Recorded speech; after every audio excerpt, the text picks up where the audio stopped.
Aslında okuldan çıktığımda hiçbir planım yoktu. Okulun aynı sürecinin devam etmesi gibi bir arzum vardı. Bunun da mümkün olmadığını biliyordum. Hatta ben okul bittiği, Haziran'dı herhalde okul bittiğinde. Ben o yaz Barbaros'ta bu Kornat'ın önünde bir basket sahası vardır. Oraya gider basket oynardım. Okulun bahçesine gider bankta otururdum. Böyle o her gün aynı rutinde gidiyordu ve ben bu rutini sürdürmemin temel amacı bir rutine bağlanıp aslında hayatımda her şeyin yolunda gittiğine ikna etmemdi. Yani bir yere girmek istemiyorum, çalışmak istemiyorum. Öğrenciyken de böyle bir kendime bir kural koymuştum. Çalışmayacaksın hiçbir yerde diye. Aslında böyle kendimi zorladığım, bazı şeylerin tadına bakmadığım, lezzetini almadığım bir sürü şeyim var yani. Çok aslında böyle mazbut bir bakış açım var. Bunun çeşitli zamanlarda yararını gördüm.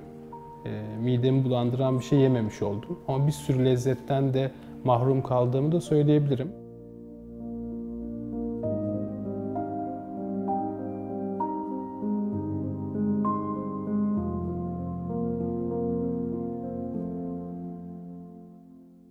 Nasılsın? İyiyim, sen? Hoş geldin. Hoş bulduk, ben de iyiyim. Baştan başlayalım seninle. 19.4'ün hikayesini en baştan Malatya'dan Arif Bey'le tanışmaya kadar anlatalım. Nasıl bir ortamda doğdun, nasıl bir çocukluk geçirdin, nasıl buralara kadar geldin? Biraz anlatmanı rica edebilir miyim? Aslında hakikaten 19.4 ile Malatya hikayesi birbirinden en uzak uçlar. Çünkü 19.4 çok taze bir isim kodlaması bizim için. Biraz geriye sarmak gerekirse Malatya'ya gitmeden aslında bizim 2013'te bir İsviçre'de yaptığımız bir proje vesilesiyle İsviçre'de bir ofis açtık. 14 veya 15'te. Akabinde ismimizi orada telaffuz etmeleri çok zordu. Kimse aslında söyleyemiyordu. Biz bile bazen zorlanıyoruz yani Türkler bile zorlanıyor. Dolayısıyla acaba ismimizi mi değiştirsek dedik. Sonra da ismimizi de çok seviyoruz ve bir kodlamaya karar verdik ve biz vermedik aslında. Bir grafik tasarımcı Avusturyalı Boğaç bize bunu önerdi. Neden isminizi değiştirmek istiyorsunuz diye sordu. Dedik ki aslında bu sebeple işte uluslararası ortamda ismimiz söylenemiyor. O da ismimizin uluslararası alfabede tekabül eden harflerine kodladı ve bize şeyi önerdi. Herkesin de ismi, soy ismi de kendi logosunu oluştursun dedi. Böyle bir kurumsal kimlikle beraber gelince aslında biz böyle rakamlara, adının ne olduğunun tam anlaşılmadığı, arkasında kimin olduğunun belli olmadığı şeylere çok mesafeliydik. İkimiz de yıllarca da söylemiştik yani. Biz buraya adımızı koyduk diye. Dolayısıyla böyle o da bizi birazcık şey yaptı ama hala ben suya batmaz Demirel demeyi tercih ediyorum. Çünkü 19.4'te SD gibi 19.4 aslında SD anlamına geliyor. Öyle söyleyebilirim. Çocukluğa mı dönelim? Neresine döneyim çocukluğun? Çocukluk çok 4 erkek uzun. kardeşsiniz. Evet. Anneniz başınızda. Babamız Bir da. yaz günü Malatya'dayız. Aha. 8 yaşındasın. Ben 8 yaşındayken en büyük abim 20 yaşındaydı. İlkokul 2. sınıf, yazı da boş verelim. En büyük abimi ben babam zannediyorum bir süre. Çünkü okula o geliyor. Velimi çağırdıkları zaman o hocalarla konuşmaya, öğretmenlerle konuşmaya geliyor. Ve sınavlardan yüksek bir şey kazandığım zaman da sinemaya veya atari salonuna götürme teklifi de ondan geliyor. Ve kolunun altına girip onunla gidiyorduk. Dolayısıyla en büyük abim bende yeri çok ayrı. Hepimizin de aslında bugün yaptığı şeylerde varsa bir başarısı, onun payı çok fazla. Hepimiz birbirimizden bence çok şey öğrendik. Bugün de karşılıklı çok fazla görüşüyoruz ve besleniyoruz ama çocukluk dönemine baktığım zaman aslında ben Malatya gibi aslında böyle bakir bir coğrafya, etrafta olup biten hiçbir şey yok gibi görünmesine rağmen evde çok fazla şey olup bitiyordu. Yani bütün abilerim çok acayip resim yetenekleri olan, bende olmadığını düşündüğüm ve bunu haklı çıkarmak için resim yapmayı çok erken yaşta bıraktım ve yapmayacağıma dair de kendime söz verdiğim konulardan biri. Dolayısıyla öyle. Bir büyük kardeşimle de 2 yaş var aramızda. Onunla da neredeyse ikiz gibi büyüdük. Fakat annem biraz şey yapıyordu. Birimizi öğleci, diğerimizi sabahçı yapıp yaramazlık yapmayalım diye birbirimizle olan zamanımızı biraz kısıtlı tutmaya çalışıyordu ama ona rağmen bulduğumuz her fırsatı değerlendiriyorduk yani. Hareketli bir çocukluk geçirdin. Çok.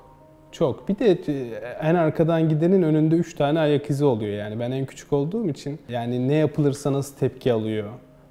O tepkiyi ne yaparsam aynısını yapmama rağmen almam falan diye böyle acayip stratejiler geliştirdiğim bir çocukluğum var. Peki mimarlık nereden çıktı bütün bu sürecin içinde? Ya mimarlık nereden çıktı sorusuna bana çok soruldu, çok cevap verdim. Sonra düşünmeye başladım ve ben acaba bu verdiğim cevaplarla kendimi bir hikayeye mi inandırdım diye. Çünkü böyle dershane zamanlarını hatırlıyorum. Öğretmen tahtada bir şey anlatıyor ve yarın öbür gün sizler üniversitede işte tıp okuyacaksınız, mühendislik okuyacaksınız, mimarlık okuyacaksınız dediğinde bütün sınıf mimarlıkta bana dönerdi. Herhalde onlara anlattığım bir şey vardı. Sonra onu bozmamak için büyük bir ihtimalle ben kendimi de ikna ettim mimar olmaya. Gerçekten yani bunu da çok yakın bir zamanda düşündüm. Çünkü ben mimarlıktan başka hiçbir tercihte bulunmadım.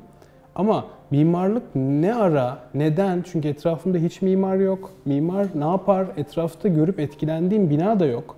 Yani insan aslında bir şeye heves duyması için ya bir figür görmesi lazım ya o figürün ürettiği bir şeyle karşılaşması lazım. Etkilenmesi lazım. Öyle bir durum da yok. Biraz herhalde böyle resim yapmamakla ilgili ya da işte bu güzel sanatlarla ilgimin aslında kısıtlı olmasından kaynaklı ona en yakın şey mimarlık göründüğü için bir yerde üstüme yapıştı. Ama zannediyorum ki ben onun neresi olduğunu hatırlamıyorum ama acayip inanmışım ve etrafımdakilerle beraber ben bu yola aslında bu tuzağa düşmüşüm yani özünde. Ve İstanbul'a geldi. Evet. O zaman tabii abilerinin... Hepsi gelmişti. Böyle yaprak dökümü gibi yani. Önce en büyük iki abim gitti. Onlar çok net hatırlıyorum hatta. Malatya'nın en güzel yerlerinde birinde böyle bir merdivenle aşağı inilen bir yerde bir atölye açmışlardı. Güzel sanatlar sınavına girecek öğrencileri yetiştirmek için. Oradan o yaz kazandıkları parayla birisi burada yüksek lisansa, diğeri de lisansa Marmara Üniversitesi'ne geldiler. Ondan sonra ve gittiler. Önce çok heyecanlandım. Yani ayağımızı atıyoruz. Böyle ailenin bir parçası aslında gidilecek en mümkün ve uzak yer İstanbul'du o an için. İkisinin gidiyor olması bir anlamda beni çok heyecanlandırdı ama bir taraftan da ev böyle yarısı azalmış bir tabak gibi. Şu an annemle babamın ne hissettiğini aslında ben bir taraftan o zamanlara bakarak anlıyorum.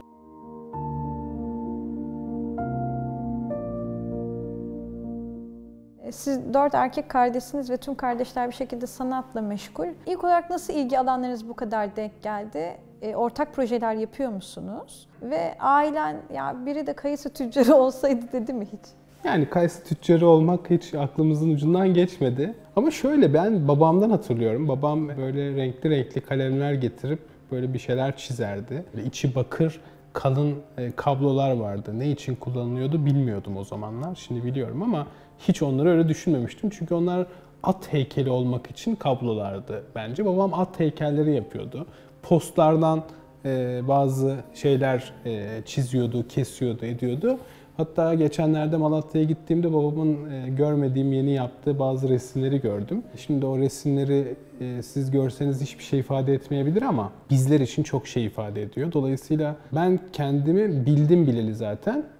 Evde acayip bir üretim. Yani duvarlarda figürler, çizimler, hatta bir bodrum kat vardı, kömürlük diye adlandırılan. Orayı abimler arkadaşlarıyla girip pırıl pırıl yapıp böyle Arnold Schwarzenegger'in posterlerinden duvardaki işte tuvallere, resimlere oraya girince böyle rüya gibi çok net hatırlıyorum yani. Malatya'da girdiğim en ilginç yere giriyordum ve girdiğim yer abimlerin yeri. Arkadaşlarının kardeşleri, itiraz edemeyecek kişiler ortadaki iskembenin üstünde şöyle durup saatlerce sinir içinde poz vermeye devam ediyorlardı. Onu çeşitli açılardan çiziyorlardı ama abi orada saygı acayip sonsuz ve hiç gıkını çıkarmadan duruyorlardı falan. Benim yaşım küçük olduğu için onlara modellik yapabilecek durumda değildim. Ben bayağı keyfini çıkarıyordum bu işin. Sonrasında çok yakın bir tarihte de bu işte pandemiden de kaynaklı işte abim çalışanları evden çalışmaya başladı ve bütün abilerim aynı binaya taşındılar. Ben buna çaktırmadan vesile oldum ve en üst katta bir büyüğüm, onun altında onun büyüğü, en altta da en büyüğümüz yerleşti ve ben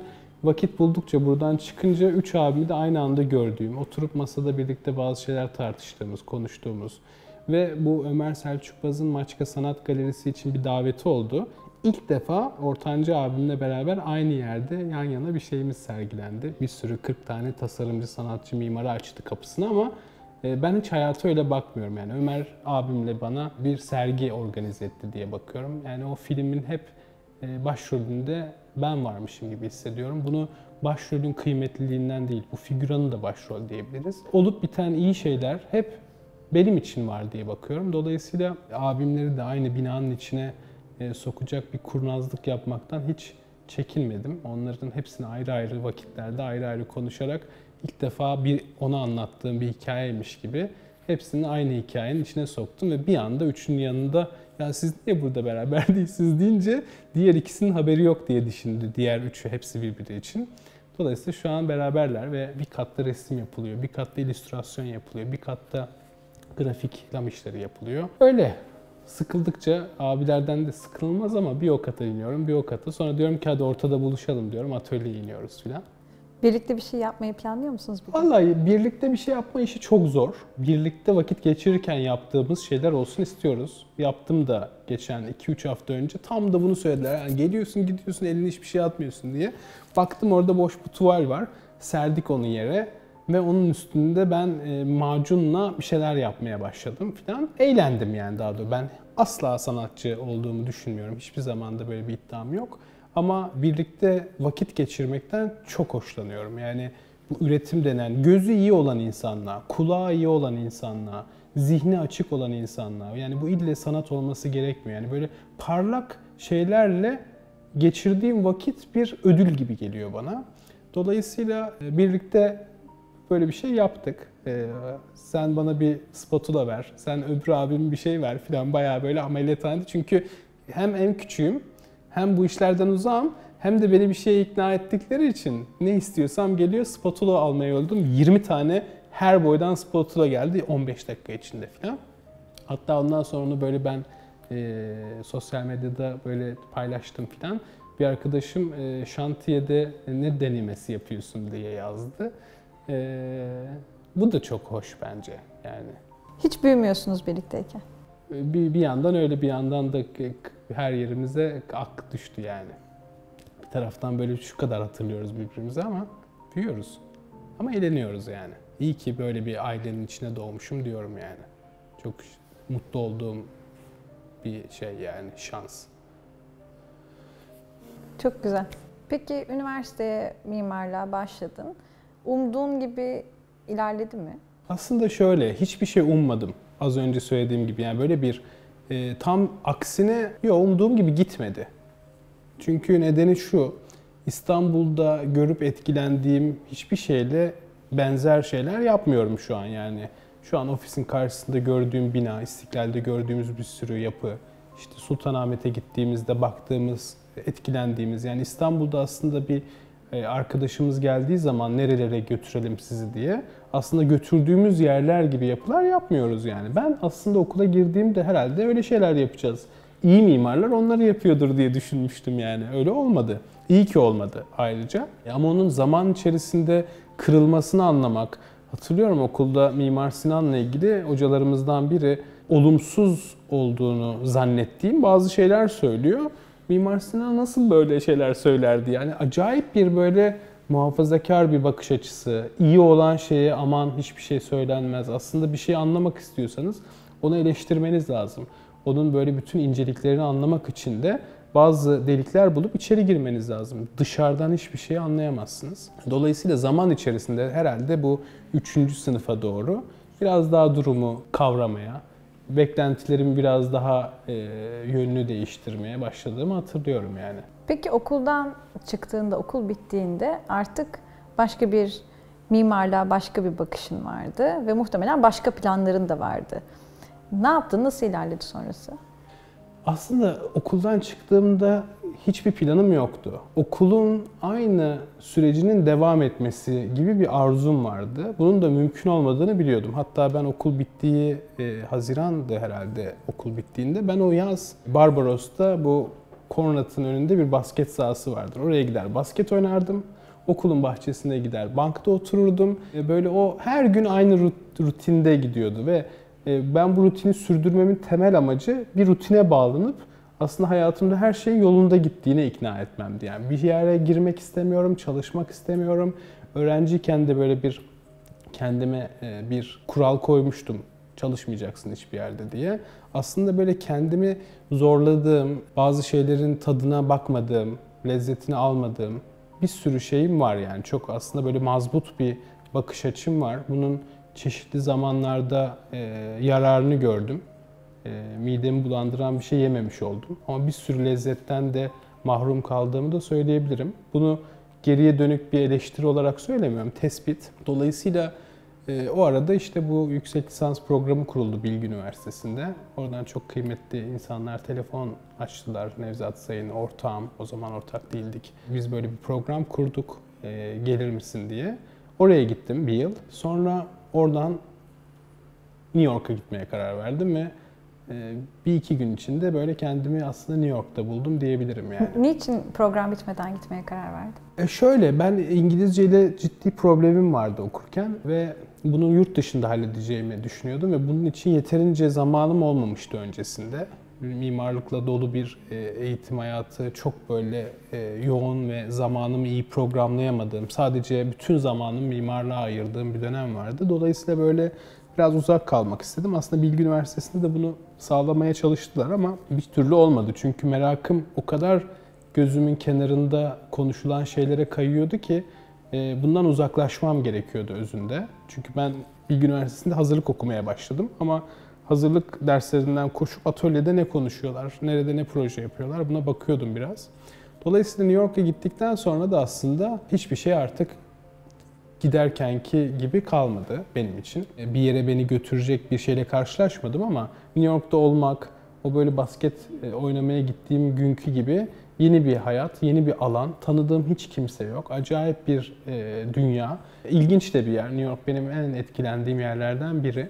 Dolayısıyla orada bir yıl kadar geçirince böyle bir daha sakinleştim ve sonra da işte buralara gelen yolculuğun temelleri atıldı akabinde döner dönmez. Buraya niye döndün? Bir telefon aldım ortağımdan. O zaman yine ortağım değildi. Ne yapıyorsun yazın sıcağında New York'ta diye. Bir yarışma var burada aslında, gelsen beraber girsek diye. Ben de ertesi gün bavulla ofise gittim yani. Bir taraftan çok özlemiştim. Ya bende bir taraf var herhalde, böyle bir aklı çabuk çelinebilen, ama bu her şey için geçerli değil yani. Mazbutluk bir sürü şeyi aslında kapılarını çok kapatmışken bazı kapılarımın kilidi yok, mekanizması yok. Yani açılmaya, kapanmaya çok müsait.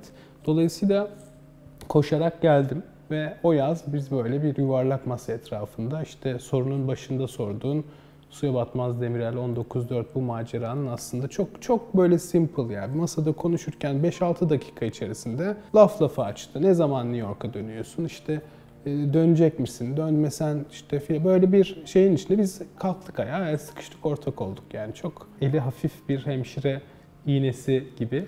Birbirimizi gerçekten çok seviyorduk. Ben hoca olarak okulda benim çok sevdiğim ve takdir ettiğim biriydi. Dinlemekten, vakit geçirmekten çok haz aldığım biriydi.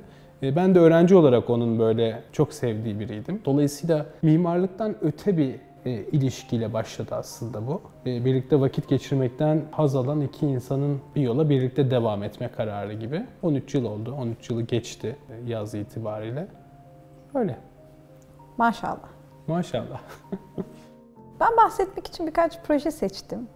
Sen istediğin gibi isim ve yer değiştirebilirsin ama az bilinenlerden biri olduğu için ve geleneksel anlamda da bir mimari proje olmayan ama senin bana anlattığın, bir yerde de duymadığım, piyano sanatçısı Ali Saraot için yaptığım bir proje var.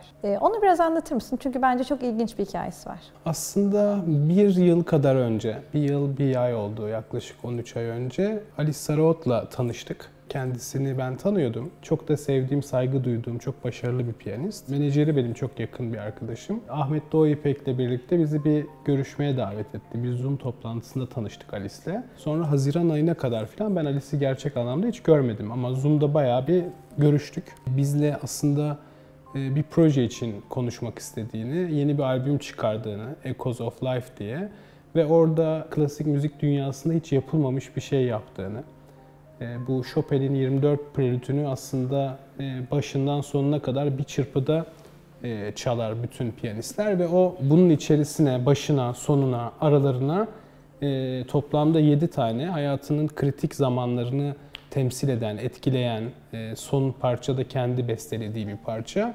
Bunları çalacağı bir albüm yapacağından ve bu albümle birlikte aslında bir işbirliği yapmak istediğinden bir sanatçı mimarla. Ama yani bu bir şeydi, yani bir beyin fırtınası toplantısıydı ve nasıl bir şey yapılabilir diye. Hepimizin aklına çokça şey geldi. Ahmet'in bir sürü önerileri oldu, ben bir şeyler önerdim filan ama günün sonunda bu konser böyle dünyanın her yerinde bazen 3 gün arayla ve bir hafta arayla, bazen bir ay arayla gösterimde olacağı için aslında yapacağımız şeyin çok kolay taşınabilir olması meselesine geldi ve çok uzatmayayım, günün sonunda bir video yapılabilir mi?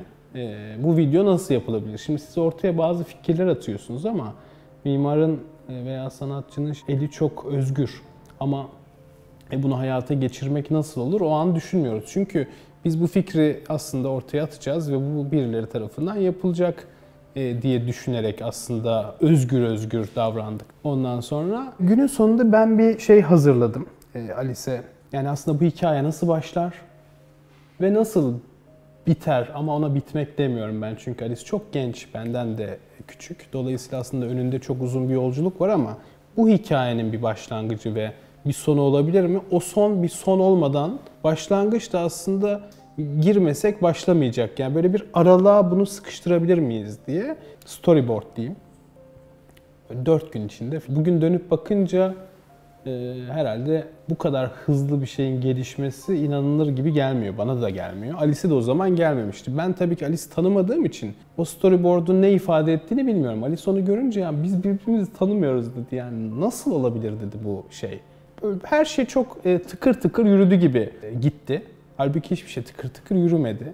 Çünkü yapı yapmaktan daha zor bir şey. Çünkü benim hiç hayatımda yapmadığım bir şey. Dolayısıyla olmayan bir dünya kurmak. O dünyanın aslında Alice'in dünyası mı?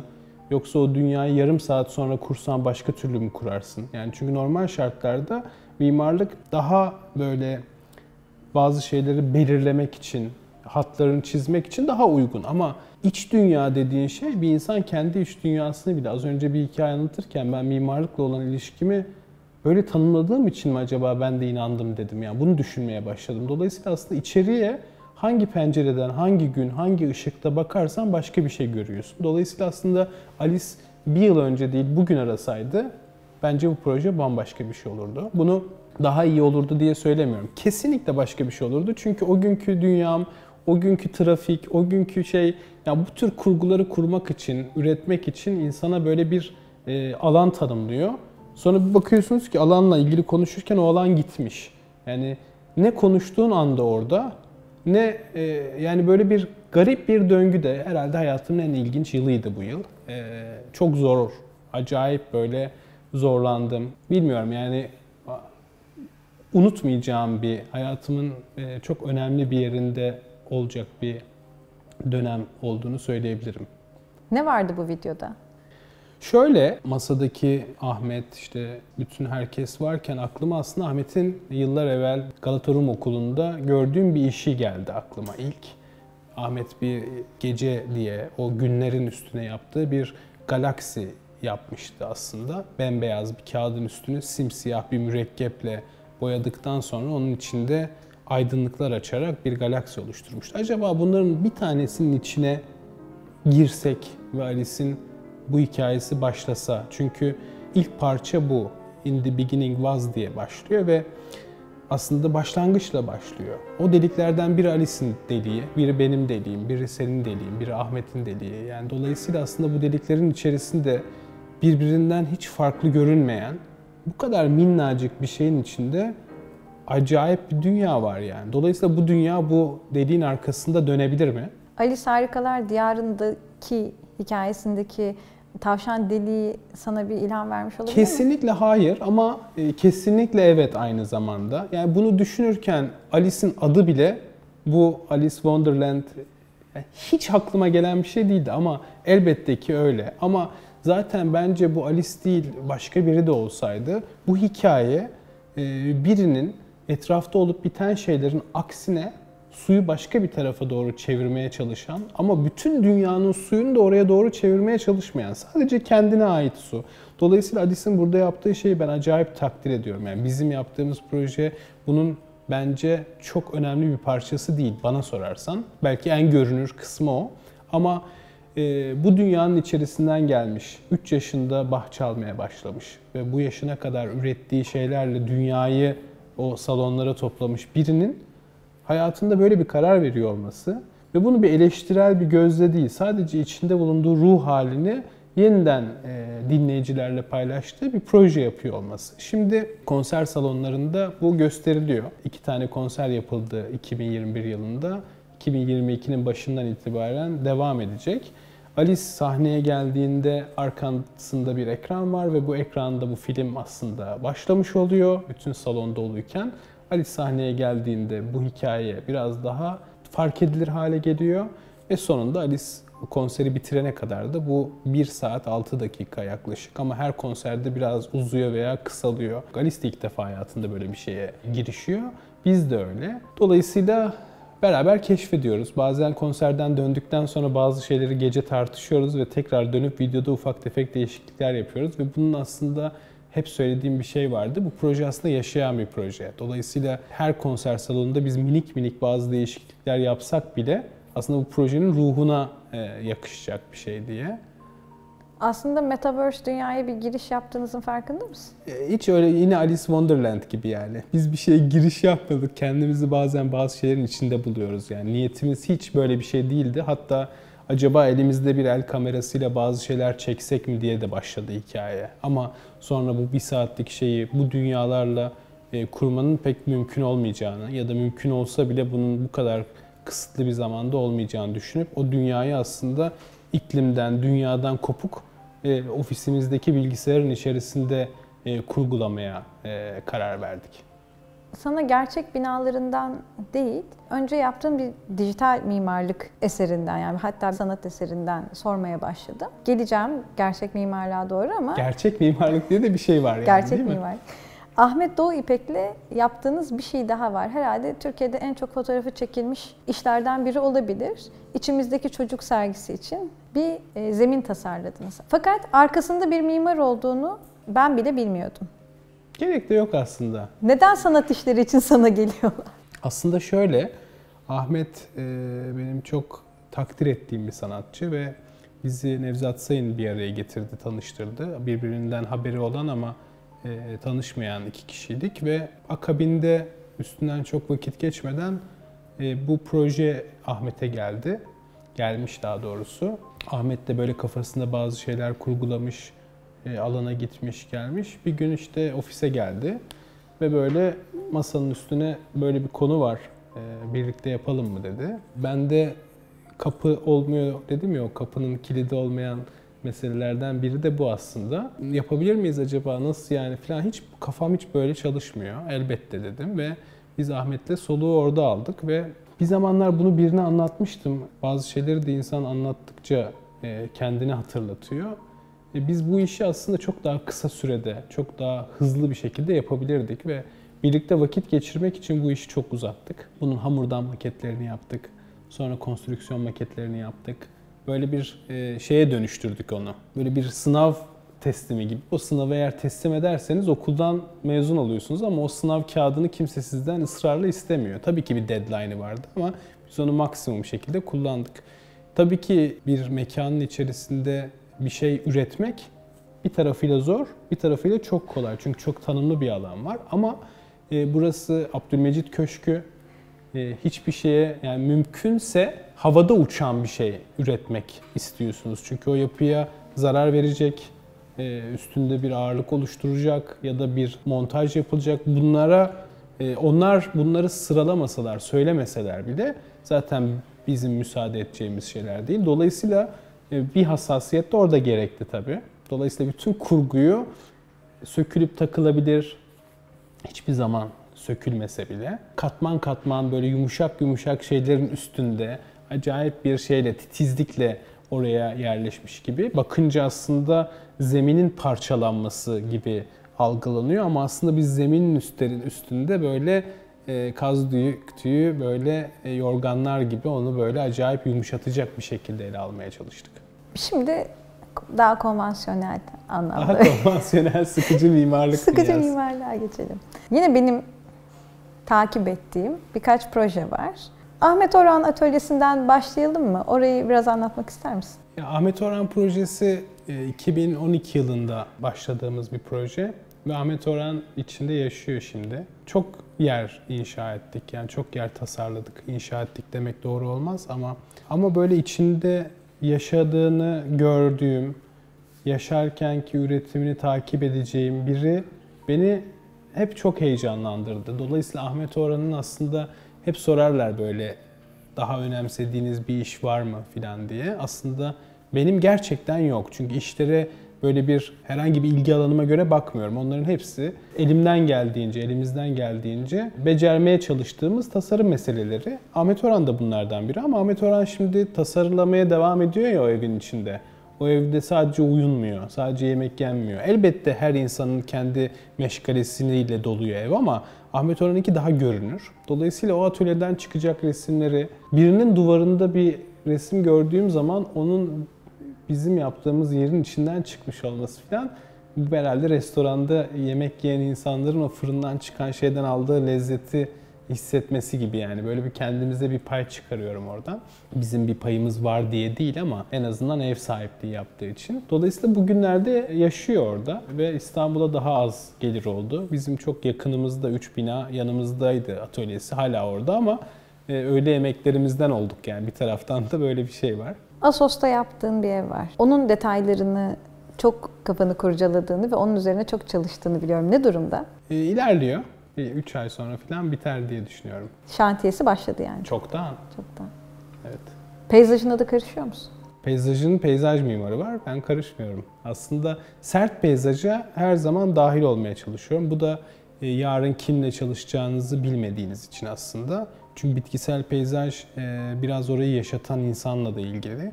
Ve siz birinin bitkisinin nasıl olması gerektiğini mimar olarak bence karışamazsınız. Karışmamalısınız. O kadar da değil yani. Hani o çok çocukluğundan haberi bile olmadığı bir ağacı görüp onu dikmek isteyebilir. Dolayısıyla işlerin içine duyguların girdiği ve benim için hiçbir şey ifade etmeyen ama onun için çok şey ifade eden bir koltuk filan devreye girmeye başladığı anda ben aslında böyle teslimiyetçi bir ruhla ellerimi havaya kaldırıp aslında ben o ruhu bozmaya gelmiş bir adam değilim. Bir katkım varsa orada olmanın peşindeyim. Dolayısıyla onu hissettiğim anda geri adım atmaya çok açık birisiyim yani. Bunu biraz şundan sordum. Sizin binalarınızın karakteristiği, o demin bahsettiğin içle dışın çok geçirgen olduğu ve binayı bitirdikten sonra içine başka bir elin değmesinin o karakteristiği bozabileceği ihtimalini doğuran binalar. En azından bendeki hissi bu. Dolayısıyla acaba ben böyle bir binayı örneğin size sipariş vermiş olsam, yani hem içini hem bahçesindeki bitkiyi sizin tasarlamanızı ister miydim diye düşünüp evet diye cevap veriyorum. Hı hı. Ya bu şundan kaynaklı aslında. Biz böyle hep evden konuşuyoruz. Biraz eve gömüldük. O yüzden rahat rahat evle ilgili bazı örnekler verebilirim. Yani biz Ahmet Orhan'a bir şey tasarlarken, bir ev, atölye tasarlarken Ahmet Orhan'a ne istiyorsun bizden? Şunları istiyorum. Tamam, görüşürüz. Aylar sonra ya da yıllar sonra da sürpriz sana böyle bir ev yaptık demiyoruz. Yani günün sonunda zaten biz karşımızdaki insanı tanımaya, anlamaya, onun bütün hayatı yaşama biçimini ele almaya çalışıyoruz. Ama şöyle bir şey de var. Geçenlerde Fethiye'de bir proje yapmak için, yine bir çifte ev yapmak için gittim ve orada şeyi konuştuk biraz. İnsan bazen işte birileriyle konuşurken düşüncesini kavruyor. Siz daha önce hiç sizin için tasarlanmış bir yerde yaşamadınız. Dolayısıyla aslında bugüne kadar anlattıkları her şey onlara verilmiş yerlerin içindeki hayatları. Dolayısıyla insanlar gerçekten kendi karakterlerini de kendileri için tasarlanmış bir yerde tekrar keşfediyorlar. Dolayısıyla bu ama çok zor bir şey. Çünkü bilmediğiniz bir konu. Bazı arzularınız, istekleriniz var ama yaşanmamış arzular çok egzajere yerlere de sizi götürebilir. Dolayısıyla oraya da gitmeden böyle bütün tadında meseleleri anlamak, karşınızdaki insanları tanımak, eğer bu bir çiftse çiftin ilişkisini kavramaya çalışmak. Bunların hepsi üst üste biniyor. Dolayısıyla aslında bir sürpriz yapmıyoruz. Yani etrafınızdaki bütün şeyleri, olup biten şeyleri incelemeye, anlamaya çalışıyorsunuz. Dolayısıyla bu sürecin kendisi aslında tasarlıyor o yapıları. Biz de onun direksiyonunda olmuş oluyoruz yani. Az evvel de sormuştum söyleşiden önce. Neden fotoğraflarını çektirmiyorsunuz bu bitmiş binaları? Ya bilmiyorum, onun şeyini tam kestiremiyoruz herhalde, böyle bina ne zaman bitiyor. Çünkü bazen bizim bunu şey anlamda söylemiyorum. Söyleyeceğim şeyi tasvip ediyorum, başka şeyleri eleştiriyorum gibi ama ya o kadar fazla şey çiziyoruz, tasarlıyoruz ki hiçbiri tam bitmiyor bence. Onların böyle bitmesini beklerken de binalar eskiyor. Yani böyle bir garip bir döngü var. Yani o binaları çünkü böyle minicik şeyleriyle de ben bütün olduklarını düşünüyorum. Bir de mimarın gerçekten meşgul olacağı çok şey var. Diğer projeler falan. Masada böyle aktif uğraştığınız bir sürü şey varken dönüp aslında böyle bir rafınıza kaldıracağınız, fotoğrafını çekip onu arşivinize koyacağınız bir şeye pek akıl edemiyoruz herhalde ama yapmak lazım. Kesinlikle bunları arşivlemek lazım. Nasıl bittiklerini belgelemek lazım. Çünkü yapılar kullanıldığı günden başlayarak ufak tefek bazı kazalarla karşılaşıyorlar ve aslında bu biz böyle yaptık, işte sonunda böyle oldu meselesi değil. Bu süreçler nasıl katmanlanıyor? Yani kullanıcı dediğin şey nedir? Kullanıcı bir şeye ne kadar dahil olur, ne kadar olmaz? Kağıt üstünde biz bunların hepsini tasarladığımız gibi inşa edildik diye de düşünebiliriz. Ama bir bina ne zaman biter ben bilmiyorum. Bir bina biter mi? Bence yıkıldığında biter yani. Bir yokken başlar, yokken de biter diye düşünüyorum. Dolayısıyla aslında o yaşantı da bunun bir parçası. Bunu herkese müthiş bir özgürlük vererek söylemiyorum. Yapıya dokunulmaması gereken bir sürü kısmı var. Tabii ki kullanıcının kendi sınırlarında o yapıya ait hissetmek için bazı şeyler yapabilir ama bu çok ince çizgilerde dönüyor. Türkiye'de tabii ki böyle bir çizgi yok. Her çizgimiz gibi bu da oldukça kalın ve her şey birbirine karışıyor. Bir de şundan da olabilir mi? Tasarladığın örneğin bir evin bankından kitaplığına kadar, şöminesine kadar, şöminenin kömürlerini koyacağın yere kadar kendin tasarlıyorsun. Mümkünse. Peki sence kontrolcü bir insan olduğun için mi? Yoksa onu da o binanın bir parçası gördüğün için mi? Şöyle, bence her şey binanın parçası bana sorarsan. İleri giderek söyleyeyim, yani seçilen bardaktan tabağa kadar. Bence. Ama bu bir şey değil. Olmazsa olmaz değil. Bir binanın giriş kapısından içeri de giremeyebilirsiniz.